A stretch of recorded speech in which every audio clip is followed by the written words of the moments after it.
Hello everybody, आप सभी लोगों का एक बार फिर से बहुत बहुत स्वागत है। उम्मीद है आप सभी बहुत अच्छे होंगे। और आज का जो हमारा सेशन है वो 6 जून के पहले शिफ्ट का है। इससे पहले जो सेशन हुए थे 4 जून के 3 शिफ्ट हमने कवर किए थे। सीजीएल प्रीवियस ईयर जो पेपर हम कर रहे थे 2018 का, ठीक है।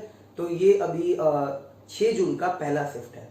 5-6 दिन का गैप हो गया। मैंने कहा था कि 4-5 दिन बाद वीडियोस होने लगेंगे, बट 1-2 दिन का और टाइम लग गया। बट फिर आज से क्लास स्टार्ट हो रही है। आज से आपको फिर से सारी क्लासेस मिलेंगी, जो मैं क्लास प्रोवाइड कर सकता हूँ, जितनी सारी चीजें प्रोवाइड कर सकता हूँ। और एक बहुत ही अच्छी क्लास और लेकर आने वाला हूँ, तो उसके बारे में भी इंफॉर्मेशन मैं नेक्स्ट वीडियो में दे दूंगा। अभी जो हमारे पास ये 10 क्वेश्चन है, ये आपके प्री के मेंस के सभी पेपरों के लिए बहुत इंपॉर्टेंट है, ठीक है। अगर आप बिगिनर हो तो आप ये सेशन मिस मत किया करो। मात्र 10 से 12 मिनट का ये सेशन होता है, बट बहुत कुछ सीखने को आपको मिल सकता है। पहला क्वेश्चन हमारे पास है ईडीएम का, पुट योर सेल्फ टुगेदर। देखो अभी 2-3 शिफ्ट के पेपरों को इसलिए नहीं दिया ना कि बार बार मुझे रफ करना पड़ेगा। अभी एडिटिंग का ऑप्शन मेरे पास नहीं है। थोड़ा सा एडिटिंग सीख लूंगा तो आपको एक साथ 3-3 पेपर दे दूंगा, तो थोड़ा जो ये सेशन है वो बड़ा हो जाएगा। पहला क्वेश्चन है put yourself together. Put yourself together का मतलब होता है टू काम डाउन, है ना, ईडीएम है। एक्चुअली ये फ्रेजल वर्ब है, बट ईडीएम वाले सेक्शन में क्वेश्चन आया था टू काम डाउन। और कई बार ऐसा होता है जो फ्रेजल वर्ब के क्वेश्चन होते हैं वो ईडीएम वाले सेक्शन में आते हैं। मान लो आपने कोई ऐसी गलती कर दी है जिसपे आप बहुत पछता रहे हो, बहुत ही रिमोर्स कर रहे हो, तो आपसे मैं आके बोल रहा हूँ just put yourself together, है ना। It is no use to cry over the spilled milk. मतलब अब पछताने से कोई फायदा नहीं है, अपने आप को शांत रखो, जस्ट काम डाउन।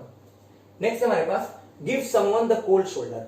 सबको पता है give someone the cold shoulder का मतलब होता है टू इग्नोर करना। जैसे मान लो आप मुझसे हेल्प मांग रहे हो and I am giving the cold shoulder, I don't know, है ना। मैं ऐसे कह रहा हूँ आई डोंट नो, तो मतलब मुझे नहीं पता, आई कांट हेल्प यू, कुछ भी ऐसे बोल रहा हूँ, तो इसका मतलब मैं आपकी मदद नहीं करना चाहता हूं, मैं आपको क्या कर रहा हूं, इग्नोर कर रहा हूं। तो that is called give someone the cold shoulder, यानी कि टू इग्नोर। तो ये 2 इडियम थे। अगला हमारे पास वन वर्ड है an enclosure to keep the birds in. बहुत बार पूछा गया है कि जहां पक्षियों को रखा जाता है उसको क्या बोलते हैं। देखो जहां बर्ड्स केप्ट किए जाते हैं, जहां पे रखे जाते हैं, उनको बोलते हैं एवियरी। क्या बोलते हैं? एवियरी। एपियरी होता है बीज के लिए, where bees are kept. Stable, अस्तबल जिसको बोलते हैं ना, दैट इज कॉल्ड स्टेबल। और सेंचुरी होता है अभयारण्य, जहां वाइल्ड एनिमल्स या बर्ड्स इन सबको एक प्रोटेक्टिव प्लेस दिया जाता है, प्रोटेक्शन के लिए जो जगह दी जाती है, दैट इज कॉल्ड सेंचुरी। जो अगला वन वर्ड है वो हमारा है N inscription on A tombstone. Tombstone मतलब जो कब्र के ऊपर एक पत्थर का बना होता है ना, तो उस पर लिखा गया होता है, कोई चीज लिखी हुई होती है, स्पेशली उस व्यक्ति की मौत की याद में, ठीक है ना, तो उसको बोलते हैं एपीटैप। एपीटैप का मतलब होता है समाधि लेख। बाकी पिलर आपको पता होगा, पिलर मतलब जैसे कोई सपोर्ट करने के लिए बना होता है, that is called pillar. Slab होता है ना, वुड का होता है या पत्थर का होता है, एक थिक पीस होता है, that is called slab. Basilica क्या होता है, ये एक अच्छा वर्ड हो सकता है आपके लिए, और वन वर्ड में नए वन वर्ड के तौर पे पूछा जा सकता है। जो बेसिलिका वर्ड है ये स्पेशली रोम में एंशिएंट टाइम में यूज किया जाता था, चर्च के तौर पर या फिर असेंबली हॉल के तौर पर। तो आपसे पूछा जा सकता है कि चर्च के तौर पे या असेंबली हॉल के तौर पे यूज किए जाने वाले बिल्डिंग को हम क्या बोलते हैं, तो that is called basilica. Clear. अगला हमारे पास है सिनोनिम्स और एंटोनिम का क्वेश्चन। 2 वन वर्ड आते हैं और 2 इडियम्स आते हैं। एक वन वर्ड आया था जहां पक्षियों को रखा जाता है, दैट इज कॉल्ड एवियरी, और एक आया था कि टूमस्टोन पे जो इंस्क्रिप्शन यानी कि जो कुछ लिखा होता है, दैट इज कॉल्ड एपिटैप। अगला है हमारे पास एमिनेंट, और इसका हमें लिखना है एंटोनिम, ठीक है। तो एमिनेंट का मतलब क्या होता है? एमिनेंट अगर कोई पर्सन है ना, यानी कि वो एडजेक्टिव हो जाएगा पार्ट ऑफ स्पीच इस वर्ड का। अगर कोई व्यक्ति एमिनेंट है तो बहुत ही फेमस है, बहुत ही अपने क्षेत्र में प्रसिद्ध है, बहुत ही माना जाना व्यक्ति है। और अगर इसके लिए एंटोनिम लिखना है तो आप लिखोगे इनकॉन्स्पिक्यूअस, क्योंकि कॉन्स्पिक्यूअस का मतलब होता है बहुत ही स्पष्ट, बहुत ही नोटिसेबल। तो एमिनेंट का भी मतलब वही बात, अगर आप बहुत फेमस हो तो इसका मतलब उस क्षेत्र में क्या हो, बहुत ज्यादा आपको नोटिस किया जाता है। तो इसके अपोजिट के तौर पे जो सही वर्ड हो पाएगा वो हो पाएगा इनकॉन्स्पिक्यूअस। क्लियर। बाकी वर्ड देखो, इंप्रेसिव तो इसके सिनोनिम के तौर पे आ सकता है, डिस्टिंग्विश्ड भी इसके सिनोनिम के तौर पे आ सकता है, क्योंकि डिस्टिंग्विश का मतलब होता है किसी को अलग करके रख देना। तो अगर डिस्टिंग्विश करियर है आपका, मान लो, तो आपका करियर कैसा है? बहुत ही बढ़िया है, बहुत शानदार है, दूसरों से अलग है। अच्छा एक वर्ड देखो बहुत अच्छा लिखा हुआ है एक्सल्टेड। एक वर्ड होता है एक्सल्ट, कमेंट बॉक्स में लिख कर बताओ एक्सल्ट का मतलब क्या होता है। और ये वर्ड हमारे पास क्या है? एक्सल्ट। एक्सल्ट का मतलब होता है ना किसी को एक तरह से किसी की रैंक बढ़ा देना, किसी की पोजीशन ऊपर लेते जाना, दैट इज कॉल्ड एक्सल्ट करना। या कई बार किसी को बहुत ज्यादा प्रेज करना, बहुत ज्यादा उसकी प्रशंसा करना, तो दैट इज कॉल्ड एक्सल्ट करना। इसी से बना हुआ है एक्सल्टेड, है ना, मतलब बहुत हायर पोजीशन पे होना। और इंप्रेसिव, शानदार, डिस्टिंग्विश मतलब अलग कर देना। फिर हमारे पास अगला वर्ड है इनडेलिबल। इनडेलिबल जिसको डिलीट ना किया जा सके, और इसका हमें सिनोनिम लिखना है तो जिसको डिलीट ना किया जा सके।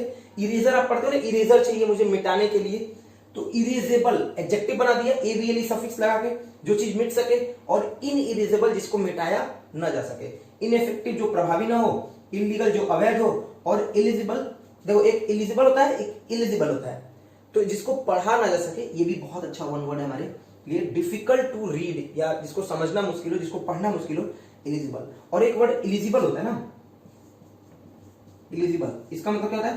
तो इसका मतलब होता है जब आप किसी चीज के लिए एलिजिबल होते हो तो बोलते हो ना eligible for this post, you are eligible for this post, तो आप इस पोस्ट के लिए क्या हो, योग्य हो, एलिजिबल हो। तो ये एक अलग वर्ड, ये एक अलग वर्ड है।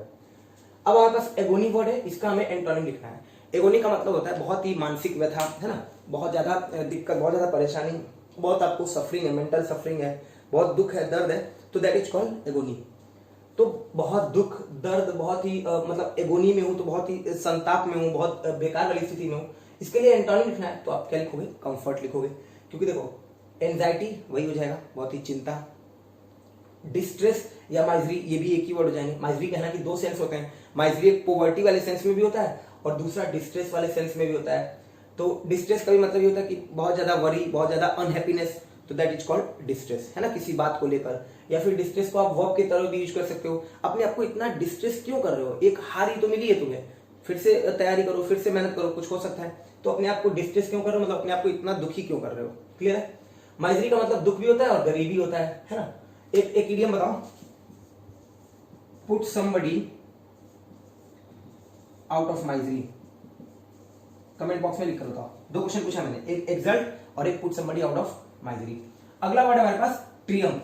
ट्रियम्फ का मतलब क्या होता है? जीत। इसका हमें सिनोनिम लिखना है। तो देखो, फाइट मतलब लड़ाई, अटैक मतलब आक्रमण, पीस मतलब शांति, और विक्ट्री मतलब जीत। बहुत ही आसान सा क्वेश्चन था। तो ट्रियम्फ के लिए जो सही सिनोनिम हो पाएगा वो हो जाएगा विक्ट्री। क्लियर? चलो अगला क्वेश्चन है, ये आपका स्पेलिंग करेक्शन का क्वेश्चन है। दो क्वेश्चन स्पेलिंग करेक्शन का था। कोऑपरेशन मतलब कोऑपरेट करना, अगर आप मेरे साथ कोऑपरेट करोगे मैं आपके साथ करूंगा, तो थोड़ा मिलजुल कर काम करेंगे। कंट्रोवर्शियल मुद्दा है ऐसा, मैं इस मुद्दे पे बात नहीं करूंगा, ये जो केस चल रहा है इस पे बोलना खतरे से खाली नहीं है, क्योंकि कोई भी बुरा मान जाएगा। तो कंट्रोवर्शियल टॉपिक है, कई बार ऐसा लगता है कि पॉलिटिक्स वाले मुद्दों पर नहीं कुछ बोलना चाहिए, नहीं तो लोग बुरा मान जाते हैं। कंट्रोवर्शियल टॉपिक है। कॉन्कर का मतलब जीतना। कॉन्टेम्प्ररी समकालीन, स्पेलिंग गलत है, क्या होता है? CONTEMPORARY, कॉन्टेम्प्ररी, ये होता है समकालीन होना। एक्सप्लेन करना, मैं क्या कर रहा हूं इस समय? एक्सप्लेन कर रहा हूं। कोई चीज को एक्सेप्ट करना, मैं आपको कुछ ऑफर कर रहा हूं, आपने मुझे एक्सेप्ट किया, स्वीकार किया, ठीक है, सॉरी वो तो एक्सेप्ट होता है ना, एक्सेप्ट मतलब होता है के अलावा, ठीक है ना।